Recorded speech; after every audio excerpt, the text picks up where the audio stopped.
Olá, queridos, tudo bem com vocês? Eu quero compartilhar com vocês algo que o Senhor tem ministrado no meu coração e eu gostaria de compartilhar com vocês fazendo esse vídeo aqui, que está ali em Atos dos Apóstolos, capítulo 14. Nós vamos meditar aqui o apóstolo Paulo e também Barnabé, sendo um apóstolo. A Bíblia fala que ele era um apóstolo, não fazendo parte dos 12, mas Barnabé também é um apóstolo.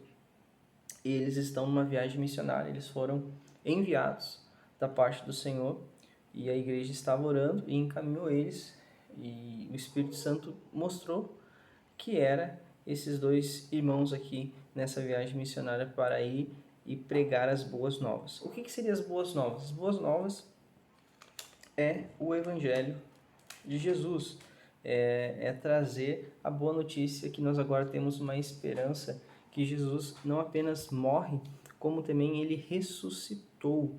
Ele ressuscitou. Então isso é uma esperança que nós temos. Da mesma forma como Jesus ressuscita, nós também vamos ser ressuscitados com ele em glória. Lá na segunda viagem missionária do apóstolo Paulo, no capítulo 17, no versículo 19, isso, não, no versículo 18 diz assim: as boas novas a respeito de Jesus e da ressurreição. Eles estavam anunciando as boas novas. E o que seriam as boas novas? A respeito de Jesus e da ressurreição. Eles são apóstolos, e apóstolos significa enviados. Então eles estão sendo enviados para anunciar a boa nova. E a boa nova que eu tenho para te mostrar hoje é que Jesus, ele morreu, ressuscitou, e ele deseja que todos venham ser salvos. Como, não sei se você conhece, mas é pela primeira vez, ou você já ouviu isso, alguém falar, e isso é uma verdade, está na palavra, que Jesus é o caminho, a verdade e a vida, e que através dele nós conseguimos agora comungar, ter a comunhão com o Pai, por meio desse novo e vivo caminho que Jesus nos deu através do seu sangue vertido naquela cruz. Nós estamos numa aliança agora, e através dessa aliança, a nova aliança, o Novo Testamento, nós podemos chegar a Deus por meio do Filho que morreu naquela cruz e ressuscitou. E os apóstolos, então, eles estão pregando a mensagem, a boa nova, o Evangelho, e fazendo isso, eles agora chegam a um determinado lugar e eles começam a voltar, né, nessas regiões onde eles pregaram o Evangelho, a boa notícia.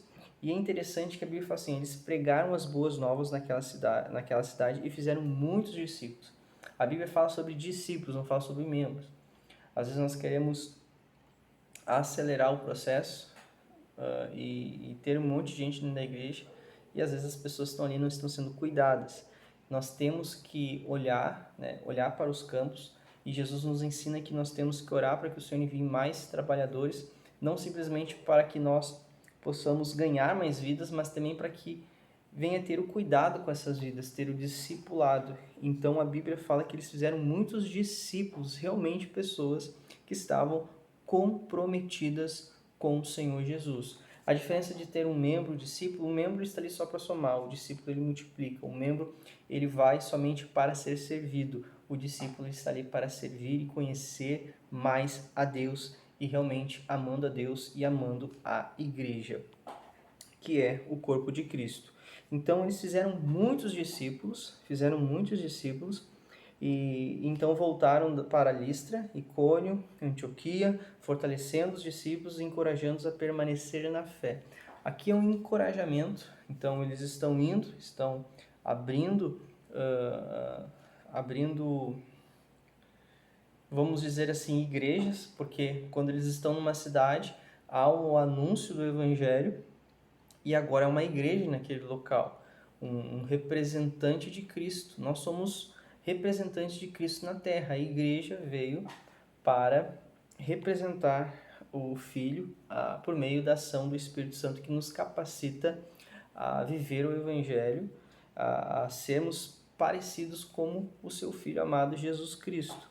Então nós somos chamados a todos os dias a morrer, né, a morrer o nosso velho homem, a nossa velha natureza, e viver agora essa novidade de vida que a Bíblia nos ensina, que é por meio dos ensinamentos de Jesus, por meio dos ensinamentos da sã doutrina. Quando eu falo de sã doutrina, e a Bíblia fala de sã doutrina, está falando de uma doutrina saudável, não de uma doutrina enferma, que nem esses judaizantes, esses religiosos, que vamos olhar isso também em Atos, que há uma grande perseguição na vida do apóstolo Paulo. Até o contexto aqui nos versículos acima fala que o apóstolo Paulo ele foi até apedrejado, né, arrastado para fora da cidade, pensando que estivesse até morto.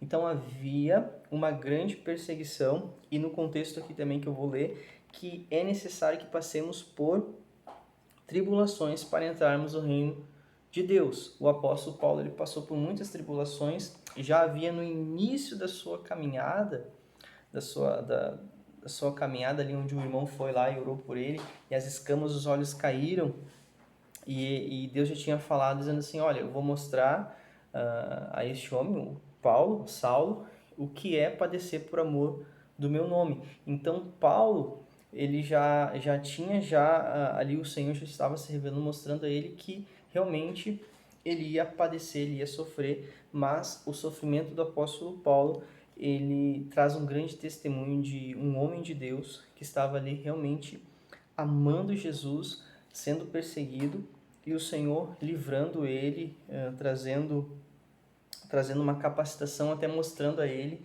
para confiar na graça, né, do Senhor Jesus, que ia sustentar ele, o ministério. Tá bom, queridos?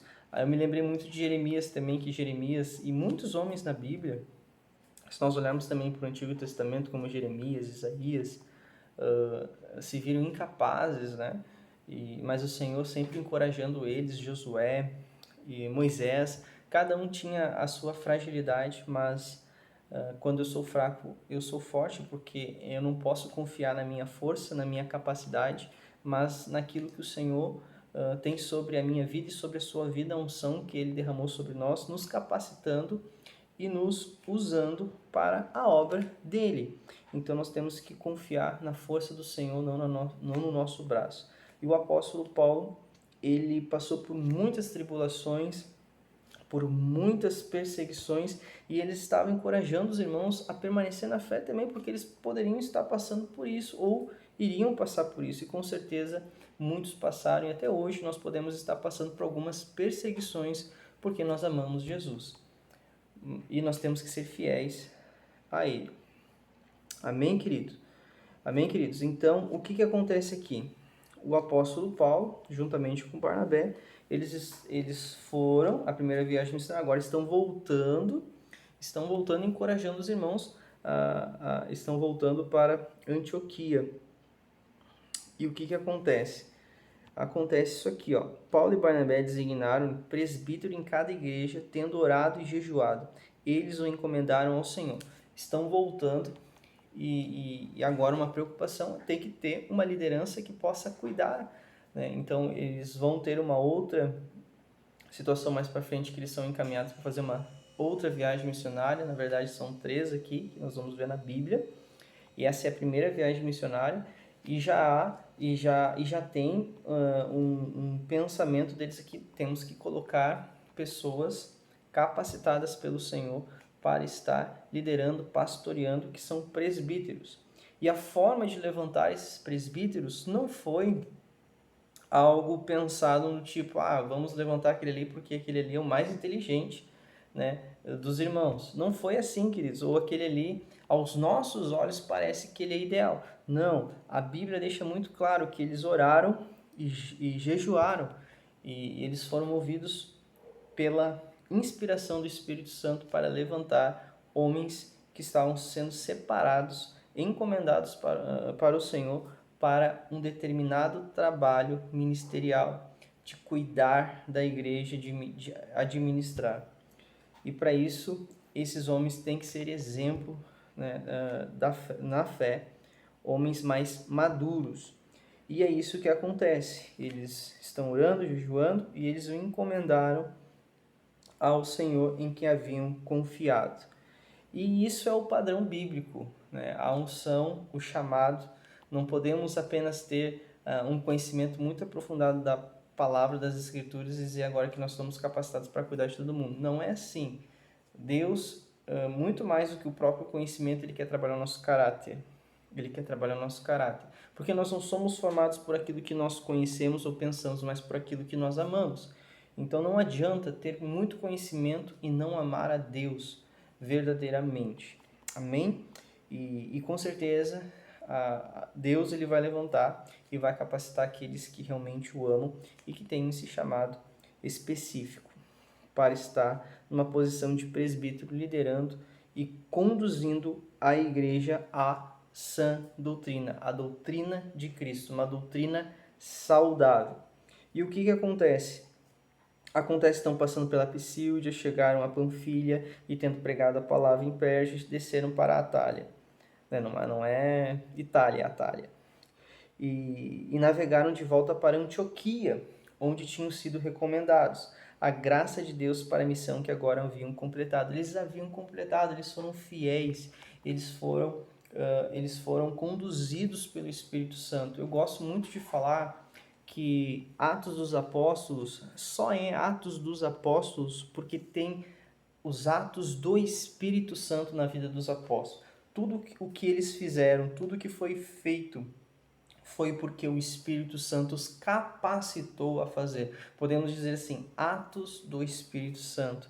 E quando nós vamos ler Atos, nós vamos ver o Espírito Santo agindo, muitas referências do próprio Espírito Santo movendo, soprando sobre a vida da igreja, porque sem ele não vamos conseguir fazer nada, ou podemos fazer muita coisa sem ser eficaz. Podemos até ser muito eficiente fazendo as coisas muito bem feitas, mas não eficaz cumprindo o propósito pelo qual Deus nos chamou para sermos igreja e pregar o evangelho, a boa nova, a boa notícia. Tá bom, queridos? Então, chegando ali, reuniram a igreja e relataram tudo o que Deus tinha feito por meio deles e como abrir a porta da fé aos gentios. Os gentios aqui não são pessoas educadas, né? Quando está falando assim, gentios na Bíblia. Gentios são aqueles que não são judeus, certo? Então, eu sou um gentil, você que está me ouvindo talvez não, que não é judeu, é um gentil. E igreja é todos aqueles que se converteram ao evangelho. Pode ter um judeu que é convertido, que agora ele é judeu, mas é igreja. Então, a Bíblia está dizendo aqui, Deus tinha feito por meio deles e como abrir a porta da fé aos gentios. Então, é um testemunho do coração de Deus, aonde ele abre a porta para que todos venham receber a salvação. Isso é lá no princípio, Deus ele deseja que todos venham ser salvos e venham ter essa comunhão com Ele. Nós não lemos aqui, eu acho até interessante, nós podemos fazer um estudo sobre Atos, fazer vídeos curtos, não muito longo, e estar meditando em cima da palavra de Deus, né? Pedro também já teve uma visão dos animais descendo, dos animais impuros, e Deus está ministrando no coração da igreja. E depois disso, eles estão relatando sobre a fé, né, que Deus abriu a porta aos gentios, ficaram ali muito tempo com os discípulos. Então eles começaram a testemunhar. Isso nos ensina algo também. O que Jesus tem feito na tua vida? Você tem que testemunhar, você tem que falar. Nós temos que pregar vivendo e pregar falando. Não é só pregar vivendo, mas tem que pregar falando. E não é só pregar falando, mas tem que pregar vivendo. Então, é um princípio que o Senhor nos deixa aí, que com tudo que nós temos, se nós temos uma voz, nós temos que usar essa voz para a glória de Deus. Se eu tenho um dom, eu tenho que usar esse dom para a glória de Deus. Se Deus me deu algo, eu não posso enterrar esse talento. Imagina o apóstolo Paulo, não vou fazer essa viagem missionária, não quero. Ele ia enterrar o seu talento. Deus tinha comissionado ele um chamado específico e ele foi fiel, assim como Barnabé. Podemos até falar um vídeo aqui sobre Barnabé, que Deus tem ministrado no meu coração também, na vida desse irmão aqui amado na igreja, uma referência bíblica também de um homem de fé. Tá bom, queridos? Então, por hoje é só. Que Deus te abençoe. Espero que o Senhor falou ao seu coração. Eu acredito que falou, porque a palavra dele é eficaz. Ela vai cumprir o propósito. E que você cresça na graça do nosso Senhor Jesus, no conhecimento de Deus, né, no amor de Deus e na comunhão do Espírito Santo.